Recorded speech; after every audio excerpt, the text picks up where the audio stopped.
this is Kyle Culver Gaming as Diabetic Gamer. It's been 1 week since the daily missions begun in No Man's Sky. Some are calling this Season 2 of the community events, and I'm here to break down the system for you and give some tips on how to maximize your time with each mission. You can check the progress of each platform on the Galactic Atlas website, and it looks like we are pretty much halfway through Tier 1. But we have 22 days left, and with this information we can project that we will barely be able to complete the second tier by the end of it all.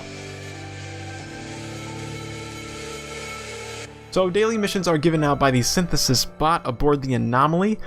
Whether you have a mission selector or not, the bot will call you as soon as you reach space. Each day the synthesis bot gives you tasks that you can choose from. You can only choose and complete one per day.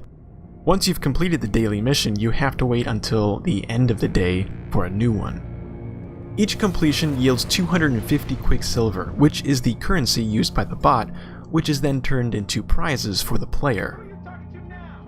There are 3 categories to choose from: Trade, Collection, Exploration, and Destruction. Important note, if you're in Creative, you cannot participate in the Destruction category.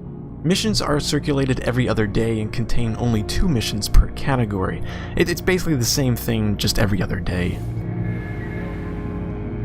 In Trade and Collection, the first mission is to salvage high valuable scrap. You can start from space by scanning the planets to see if any salvageable tech comes up. When you're on the planet, they are typically really spread out. Their icons show on your analysis visor when you are less than 1,000 units from its location. So maybe an exocraft would be beneficial. You can mark the icon, jump in your exocraft, and go right to it. You only need 1 piece of salvage tech before jumping back into space to make contact with the Anomaly. The other task in Trade and Collection is to collect storm crystals. These storm crystals are located on planets with extreme weather conditions. They are inactive in normal weather conditions and become ionized when the storm occurs. Only during the storms can you pick them up. Stock up on a few storm crystals and keep them with you for the next time you want to choose this mission. I found that when you activate the mission, but still have some storm crystals on you, you can simply move some over to your inventory, and then you've completed the mission. Probably the fastest mission I've ever done. In Exploration, the first mission is to discover new worlds. Now this is pretty easy. You simply land on a planet or go through a portal 5 times and boom, you're done. 1 warp cell can supply your ship with 5 warps without any upgrades. Now if you have the resources, and quite honestly they are easy to come by, you can power up a portal and just start jumping into random addresses. You don't even have to use launch fuel for that. And once the portal is active, you don't have to recharge the glyphs anymore. The second mission in Exploration is to warp to new systems. Like discovering the worlds, you can save your warp cells by portaling to random addresses and you automatically discover the system that planet is located in, assuming it hasn't been discovered yet. You can upgrade your hyperdrive to give yourself the best fuel efficiency. With the right modules, you can power through a dozen systems on 1 warp cell. To make sure you don't accidentally warp to an already discovered system, hey, it's happened to me at least once or twice. You can search for already discovered systems in the galactic map. In Destruction, you have 1 task that says to destroy hazardous flora. I think we can all agree we like this one. Using your analysis visor, you can spot the dangerous flora with this icon. You have to destroy 10 of these things, but you can't use your geology cannon to completely wipe it out in 1 blow. You'll want to purchase upgrade modules for your mining beam. It's the quickest way to rid the universe of these plants.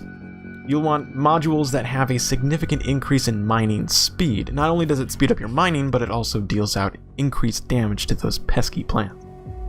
In the second Destruction mission, you have to destroy a resource depot. Stock up on navigation data because you'll need to search for supply depots with your signal booster.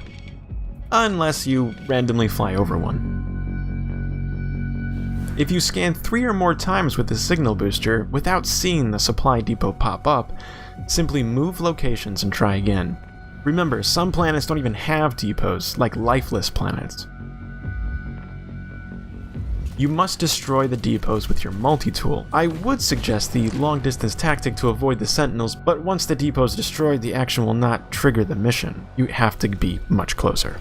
Fortunately, it doesn't take much to destroy the containers, but if you want to speed up the process anyway, you can use grenades or other module upgrades to increase the firepower of your choice of weapon. Don't go to space immediately after destroying the depot, unless you want to deal with the system authorities, to which you could just simply avoid altogether by entering the anomaly once it warps in. Although these missions aren't too involved, it's a nice bite size for a daily runaround in the game. I've been enjoying them in my casual gameplay, and I am certainly looking forward to what else we'll see in the community events.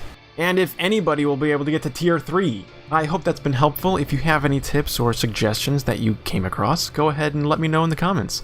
I'm sure other travelers would love to hear about it. And until next time, stay safe, travelers.